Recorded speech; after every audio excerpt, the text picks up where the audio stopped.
The question is, what is Atlantis? Atlantis comes up a lot in this video here, the Ancient Aliens episode that we're reviewing, and throughout the different seasons in different videos.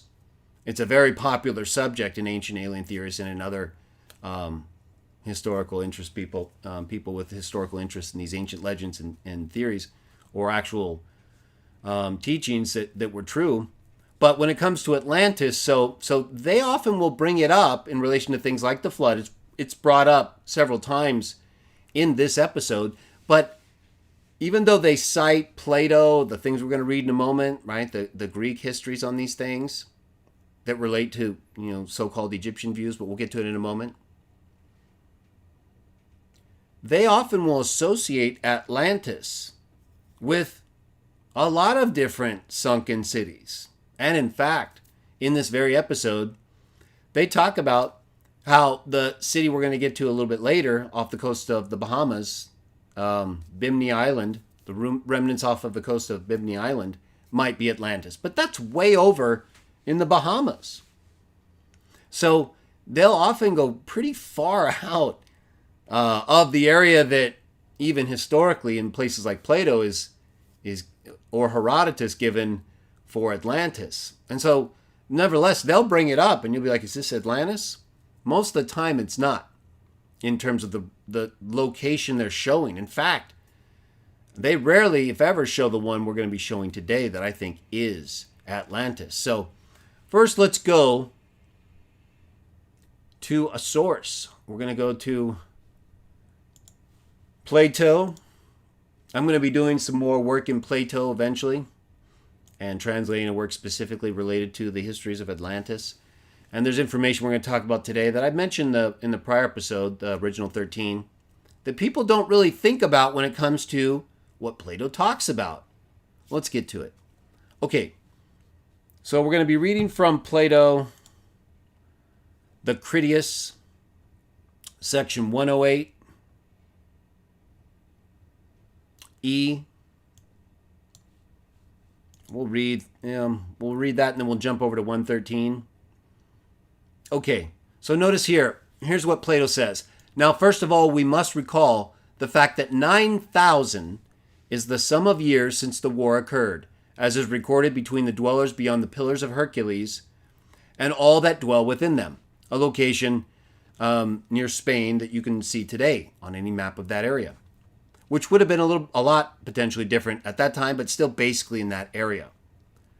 It was stated that this city of ours was in command of the one side and fought through the whole of the war, and in command of the other side were the kings of the island of Atlantis, which we said was an island larger than Libya and Asia once upon a time, and now lies sunk by earthquakes and has created a barrier of impassable mud.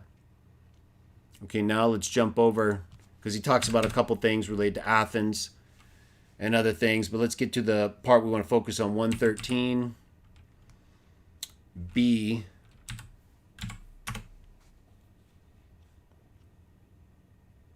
And then he says, and these very writings were in the possession of my grandfather and are actually now mine. And when I was a child, I learned them by heart. Let's actually go here real quickly.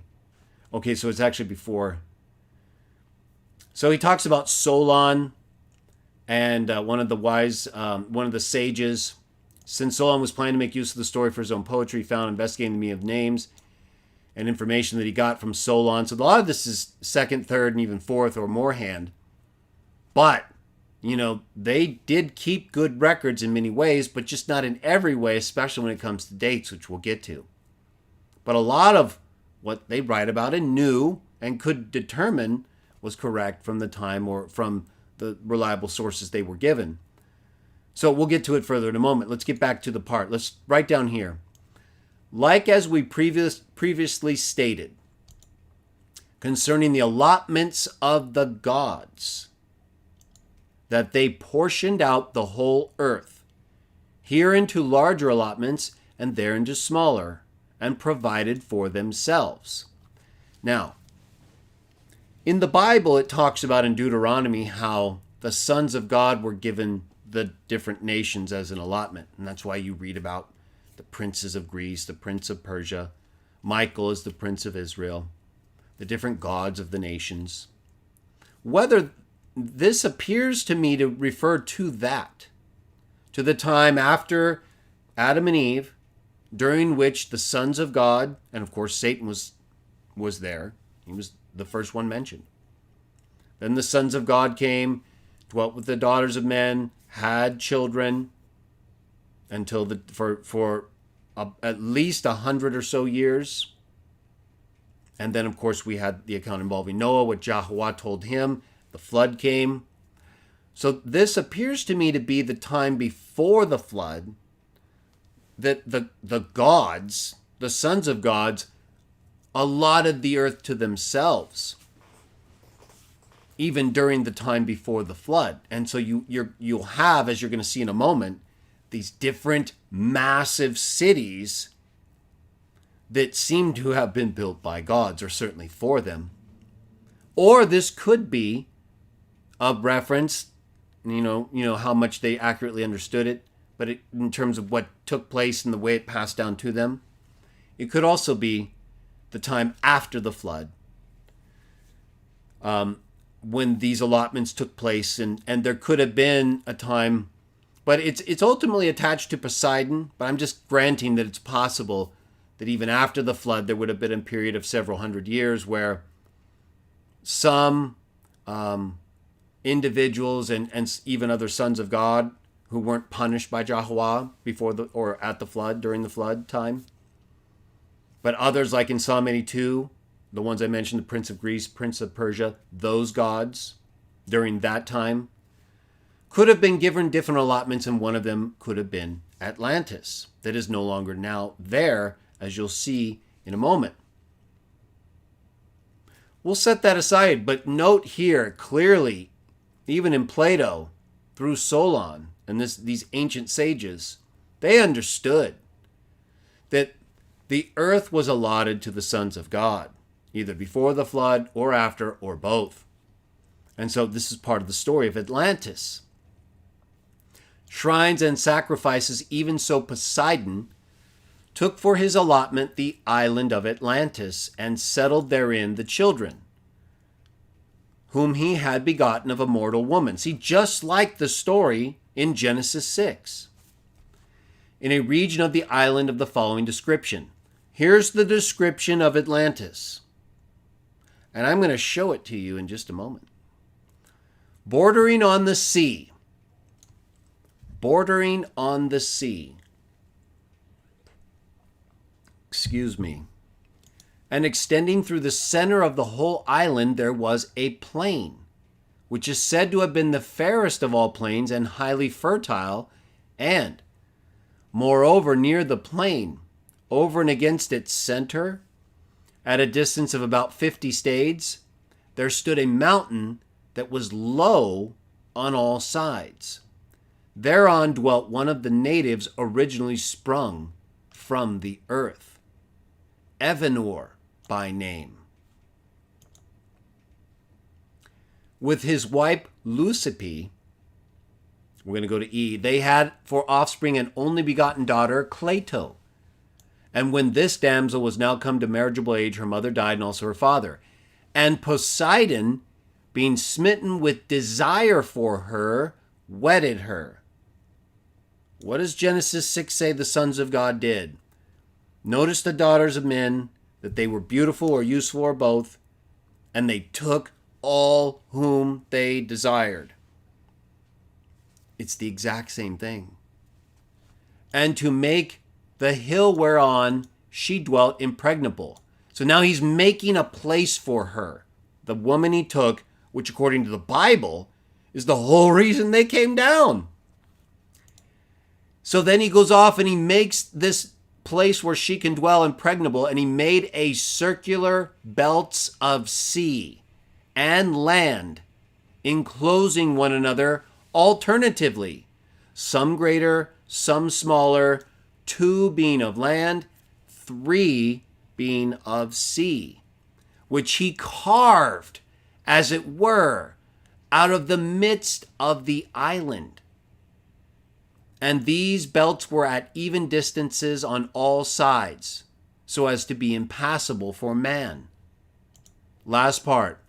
For at that time neither ships nor sailing were as yet in existence.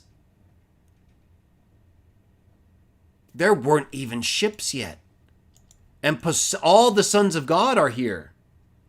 It's talking about the exact same thing the Bible talks about. And Poseidon himself set in order with ease, as a god would, the central island, bringing up from beneath the earth 2 springs of water. That is fresh water in the middle of sea water rings, right? Remember back here in 113d? 2 being of land and 3 of sea. Then you have in the center of the island, Poseidon would bring up from beneath 2 springs of water, one flowing warm, the other cold, and producing on the earth all kinds of food in plenty. And he begat 5 pairs of twin sons and reared them up. And when he had divided all the island of Atlantis into 10 portions, he assigned to the firstborn of the eldest sons. Okay, now, let me show you something you may or may not have seen before. This is a link. I'll put it in the description below after the show. It's not there right now, but it shows what is called the Eye of the Sahara. Image from 2012, U.S. Navy, NGA. Let's take a look at it. There's the Africa. All right, so up here, over here, around here, we would have Greece, Egypt. Let's scroll down. Keep your eye over here. Remember the pillars of Hercules that Plato talked about? They're right here. Right there. Let's see what's around that area as we scroll down. Okay, we're getting a little bit closer. Here's the pillars of Hercules right here.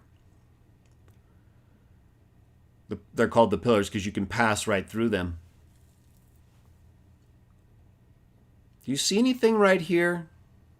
Anything standing out? Let's go down a little more.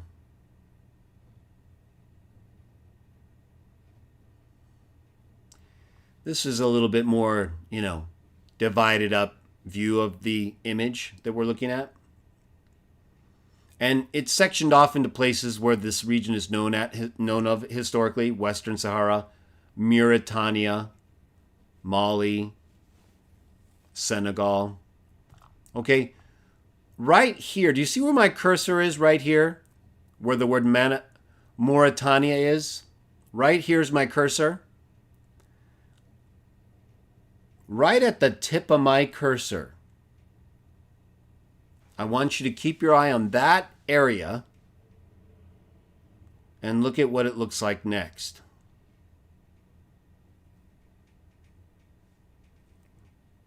You see that?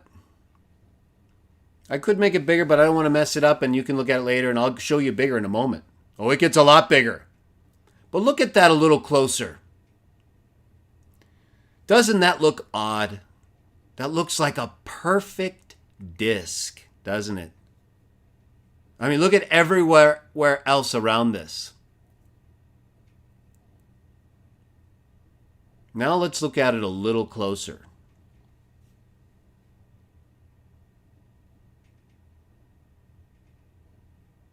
What you're looking at here is a low point that at one time, you see how it's surrounded by these are mountain ranges. At one time, as you're going to see in the next shot, water from the ocean was pouring down the sides of this mountain, providing seawater.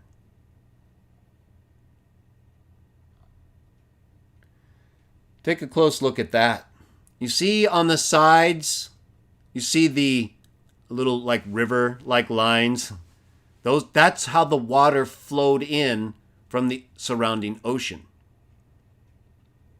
in a way we can't see now. But that at the time had all these rivers. This is a mountain range around this. And these are exactly as Plato describes. Let's go back to that description and read part of it one more time.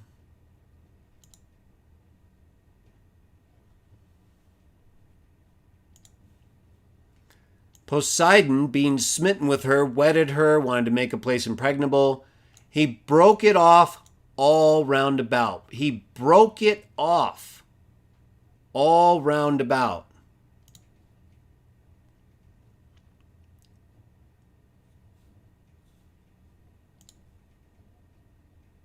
And he made circular belts of sea and land enclosing one another alternately, some greater, some smaller, 2 land, 3 sea, which he carved, as it were, out of the midst of the island.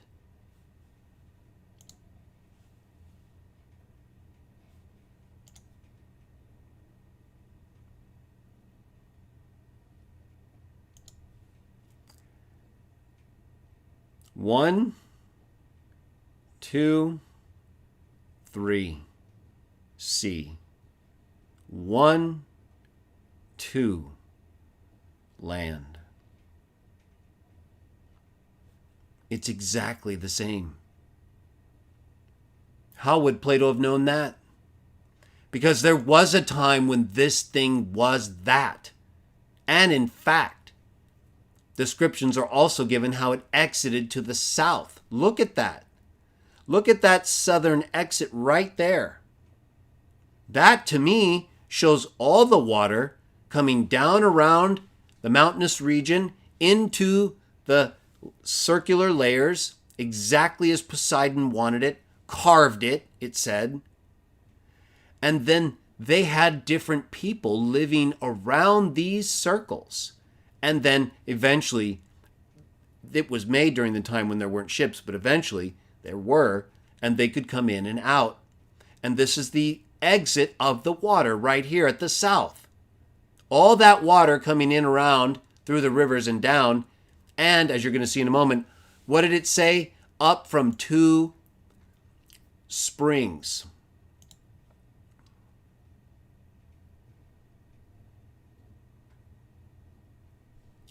Let's see. Where was it that it said the springs? It was right here. Yeah. And Poseidon himself set in order with ease as a god would the central island. Right here. It's also known as the Recot structure, which is why that shows up there. He brought up the center of the island, and from it 2 springs of water, one warm, one cold. They had cold and hot water. That's how much he loved that woman, and of course everyone else. They have found springs there. They've been found. Freshwater springs. So everything checks out. Even the story in terms of who did it and how and when. Basically, right? Because even though it says 9,000 years was the sum, and back during the time of Plato in the first millennium BCE, you would have had, so 10,000 BCE would have been basically what he was talking about. But here's the thing, and I've mentioned this before. Although the Greeks are very good in many respects, just like many cultures are, that doesn't mean everything they do or say is correct. And as I mentioned, as you can see, even from Plato, he's not getting his information direct. And Solon is getting it from Egyptian priests, who in many respects appear to be correct, do they not? There is one problem, right? 9,000 from when Plato wrote that, 10,000 BCE. That's not like so far away from the biblical timeline that it's like unimaginable, right? The biblical timeline putting a lot of the events more so around between 5,000 and 4,000 BCE, maybe 6,000, depending on how much time before the flood. But you can narrow it down fairly well within 1,000 years or so, more or less. And then, so if they're saying the flood or the existence of the sons of God on earth was around 10,000 BCE, well, that would have only then made another, allowed for about another, even up to 1,000 years, you could say, from the Garden of Eden forward. So we're not, even with the timeline given from the Egyptian priest to Solon to Plato, we're not so far off that, it's like with the evolutionists, they're just they have a lot more problems for sure. No, but this is still a problem, right? It's not like 100, 500, or even 1,000 years.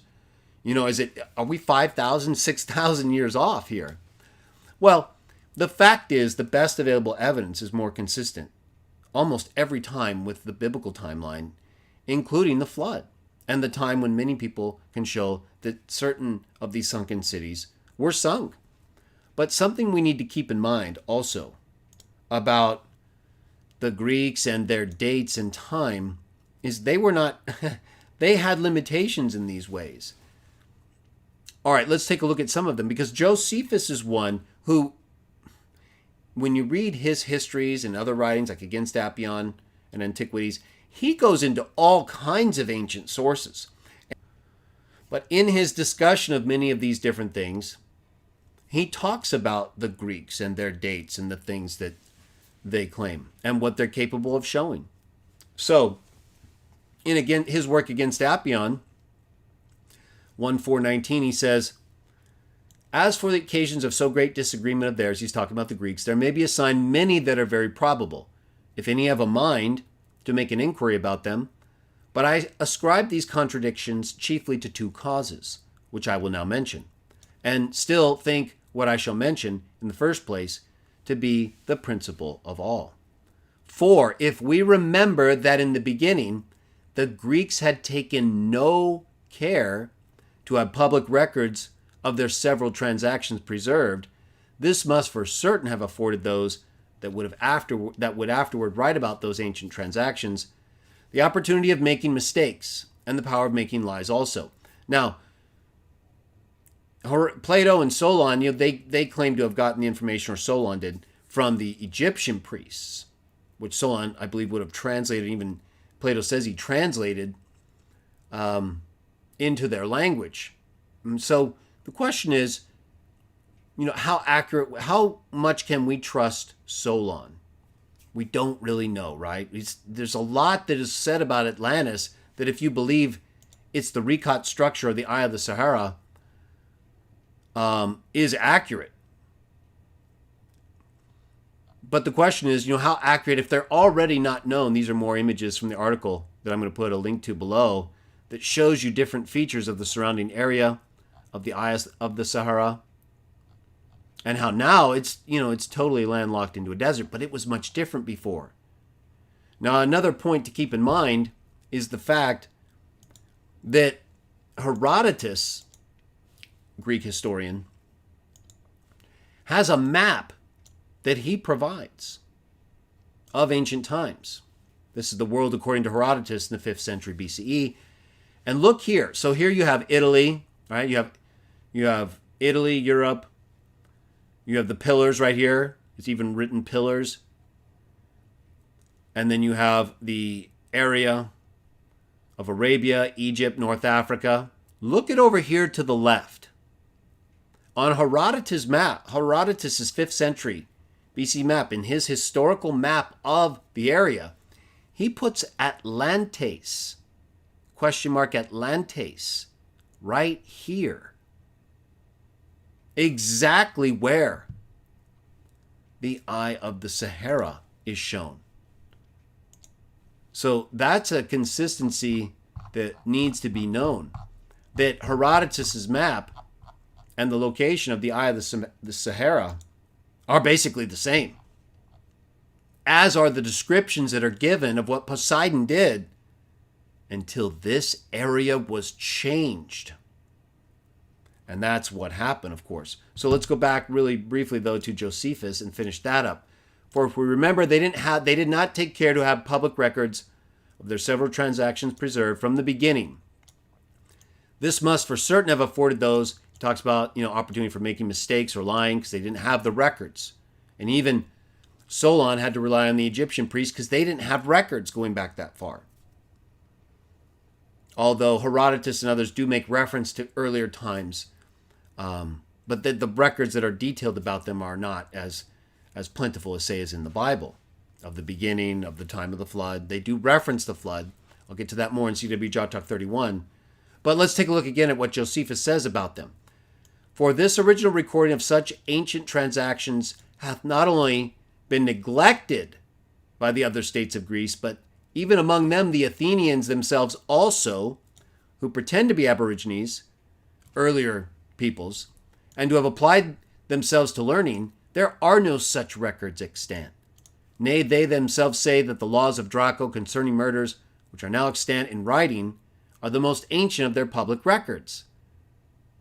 And while Draco lived but a little before the tyrant Pisistratus, so in like the 6th century BCE, or 100 years more or less around that time, in the first millennium BCE.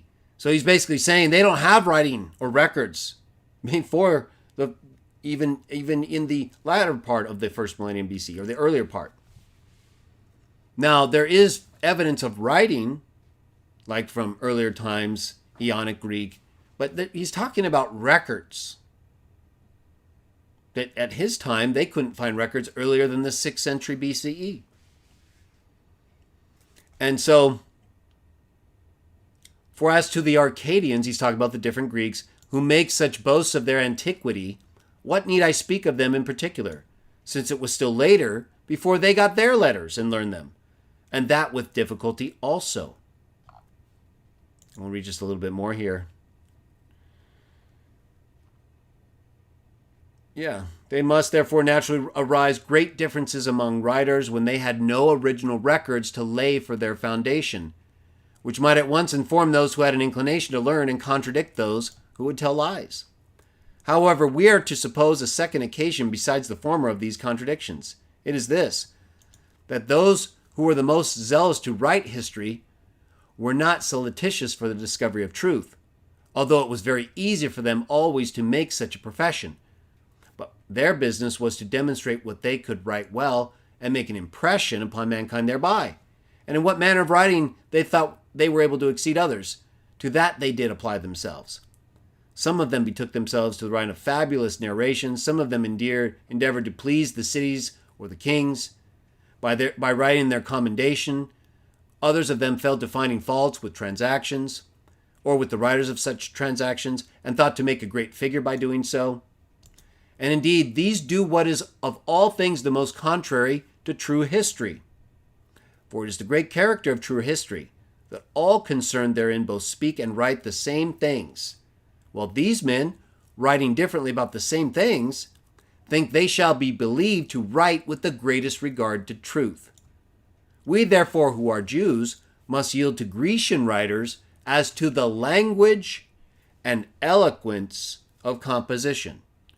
But then we shall give them no preference as to the verity of ancient history, and least of all as to that part which concerns the affairs of our own several countries. So Josephus is pointing out that the Greeks they don't have a basis for claiming that they have an ancient history. They don't even have records earlier than the 6th century, 600 years earlier than his time. And so, whereas we have records that are earlier than that, even today, or at least around that time. Some things, like the silver amulet part of early ancient priestly benedictions, as well as other ancient texts. And of course, the records go back further. But he's pointing out that when it comes to history, the Greeks are not to be relied on. So there is a genuine question, and there has been for a long time, at least 2,000 years, right?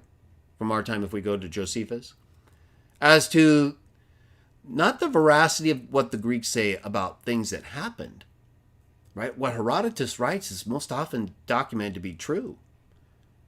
What Plato writes, what these others write, I mean, what they're saying, you can even show, like with the Eye of the Sahara, recon structure, it seems like it's true. But the dates they give, the time, they're not known for being true on that. And so oftentimes when you hear Plato talking about Atlantis, it seems so phantasmic and just, legendary. No, it actually has a real place in history and is related to the god Poseidon taking a human daughter as his wife and then creating this place for her so no one could get to her and he could have her to himself. This is exactly what the Bible describes. And it's shown to be correct in relation to these different sources of information that also describe things like the flood and different places like this and beings who built them. So I'm building for you a context and a history of thought from these different sources consistent with what we can show. We're not just reading these ancient texts. We're reading them and then we're going to what we can show. And it looks like it's all consistent. Or where it's not, like when Plato speaks of Solon talking about the Egyptian priests, saying this was 9,000 years ago. They're not to be relied on, according to Josephus, who I'm going to show is much more reliable than certain ancient Greek sources in CWJah 31 in terms of history, dates, and when things took place. And I will also get into that further when I devote more time and do a separate video in writing on the references in Plato and elsewhere to Atlantis. I'm going to get into it further. But I think you can see what I'm talking about now. And as it regards the ancient alien theorists, they often don't get into the recon structure very much. They do reference Atlantis a lot. But then they often apply it to different places than this.